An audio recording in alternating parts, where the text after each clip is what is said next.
I'm going to stop you here. Anand, I'm going to stop you here because what really happened is Navjot Singh Sidhu, after exiting, has now come back in. God alone knows what's going on inside. God alone knows what is going on inside, but whatever is extremely juicy and interesting. I would really like to know what went down that made Navjot Singh Sidhu leave and then come back in. What was it that has made Navjot Singh Sidhu now come right back? This is as interesting as it gets, viewers.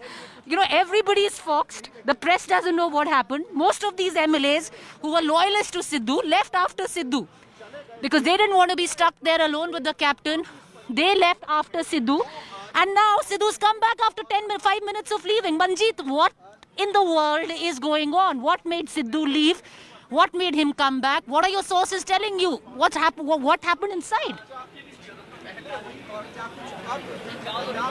Well, Priti, Sidhu just came back and gave break to all the speculations about him. It is still not known what happened between him and captain, why Navjot Singh Sidhu left within 7 minutes after he had entered Punjab Bhavan, and now he is coming back. As I had suggested, that Navjot Singh Sidhu believes a lot in the palmistry and astrology. He may have been advised by his priests or the pandits to take a particular time to enter or leave. This is one of the speculations, but exactly what happened inside Punjab Bhavan is still not known. But at least Navjot Singh Sidhu has come back, and we are expecting. This is purely on the basis of astrological calculations. It is backfiring politically for sure. You know, if this is solely on the basis of astrological calculations, then you know the message going out to the public is completely wrong.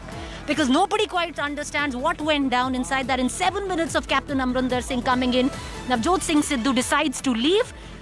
His party MLAs, who were loyalists right now, don't know what to do. One by one, they also start leaving. And then within 5 minutes of leaving, Navjot Singh Sidhu's car pulls back in. What in the world has gone down inside the Punjab Bhavan that has seen such hectic political activity? This, viewers, was supposed to be a show of strength. Cumulatively, not what we've seen in the last couple of weeks, not what we've seen in terms of Sidhu's show of strength and then Captain's show of strength. This was supposed to be both factions coming in together and projecting to the outside world that 6 months before election, we are one unit. What has gone down, at least till now, is bizarre because we don't know what went down. What was expected, viewers, was that Sidhu might have tried to strike a reconciliatory note. He refused to give a public apology, but because there's so much water down the bridge, the High Command already supporting Sidhu, word had it that he'd go, he would, you know, greet Captain as an elder, say if whatever has, you know, happened, let it be, you know, water down the bridge. I'm sorry if you got offended, and let's fight this election together. Behind closed doors, of course, not the public apology that was expected. That was the word. It didn't seem to have happened, because what happened was, he waited 15 minutes for the captain. Captain comes in 7 minutes. He leaves the building only to come back 5 minutes down. What went down? Manjeet, you know, do try and speak to your